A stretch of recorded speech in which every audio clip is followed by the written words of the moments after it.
मैं डॉक्टर अरुण पांडे आपके सामने एक और वीडियो लेके आया हूं और ये वीडियो भी बहुत ही खास है। तो आप देख सकते हैं, एक्सरे में दिखाना चाहता हूं और ये एक्सरे है पेल्विस विथ बायलेटरल हिप। इस बोन को हम लोग पेल्विस बोन बोलते हैं, इन दोनों को हिप बोन बोलते हैं, हिप जॉइंट बोलते हैं। अब हिप जॉइंट में अगर मैं बात करूं राइट साइड का, तो राइट साइड आप देख सकते हैं सब कुछ नॉर्मल है। अगर आप बात करें अपोजिट साइड यानी कि लेफ्ट साइड की, 46 ईयर ओल्ड मेल है, बाई प्रोफेशन ट्रक ड्राइवर है और इनको एक्सीडेंट के कारण चोट लगी। अब मैं चोट पे अगर मैं फोकस करूं तो ये है हिप जॉइंट जो होता है वो बॉल और सॉकेट, यानी कि ये है सॉकेट और ये है बॉल, इस तरह से बनता है। तो जो सॉकेट है उसमें फ्रैक्चर हुआ है, यानी कि इस सॉकेट का नाम है एसिटाबुलम और इसका नाम है हेड ऑफ द फीमर। तो हेड ऑफ द फीमर और सॉकेट से सॉकेट एसिटाबुलम को ये मिलके हिप जॉइंट बनता है। अब हिप जॉइंट में अब बात करें लेफ्ट साइड की, तो सबसे पहले अगर मैं नॉर्मल साइड की बात करूं तो नॉर्मल साइड में जो ये लाइन है इसको बोलते हैं इलियोपेक्टिनियल लाइन। पेक्टिनियल लाइन ये होती है और अगर ये यहाँ से इलियोपेक्टिनियल लाइन इसको कहते हैं और इलियोइस्चियल लाइन इसको कहते हैं। अब इस लाइन का इंपॉर्टेंस ये है कि जब भी इलियोपेक्टिनियल लाइन ब्रेक होगी तो वो एंटीरियर कॉलम का फ्रैक्चर होगा और अगर इलियोइस्चियल लाइन ब्रेक हो जाएगी तो वो पोस्टीरियर कॉलम का फ्रैक्चर होगा। अब आपको मैं दिखाता हूँ लेफ्ट साइड में। यहाँ पे आप देखिए जो ये लाइन थी इतनी सुंदर, यहाँ पे आप वो लाइन ड्रॉ नहीं कर पाएंगे, तो इससे पता चल गया कि एंटीरियर कॉलम का फ्रैक्चर तो है ही।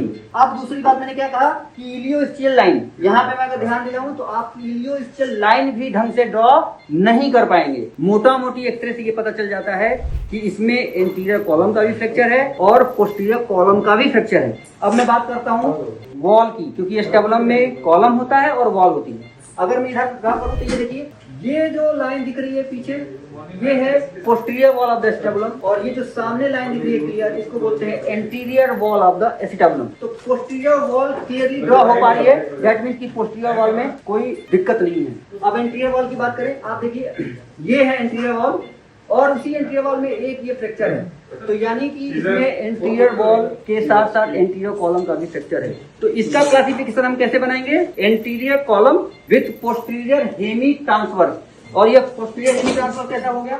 ये जो इलियोइस्चियल लाइन है ये ट्रांसफरली ब्रेक है, तो इसको हम कहते हैं anterior column with posterior hemi transverse fracture. अब इसमें अगर मैं बात करूं सीटी स्कैन, वही सीटी स्कैन जो मैं आपको दिखाना चाहता हूँ, ये है CT scan, 3D CT scan है और एक्सरे में डिपिक्ट कर सकते हैं कि कॉलम का फ्रैक्चर है कि वॉल का फ्रैक्चर है। एसिटाबुलम क्लियरफाई कर देता है। 3D सीटी में देखिए जो मैं बात कर रहा था, ये है इलियोपेक्टिनियल लाइन, ये देखिए एक्सल ब्रेक है, ये है कॉलम, ये कॉलम ब्रेक है और ये है पोस्टीरियर कॉलम जो ब्रेक है और ये ट्रांसवर्स फ्रैक्चर है, देख सकते हैं आप, ये ट्रांसफर फ्रैक्चर है। तो इसी को बोलते हैं anterior column with posterior hemi transverse. ये है एंटीरियर वॉल, आप देख सकते हैं एंटीरियर वॉल में स्ट्रक्चर है।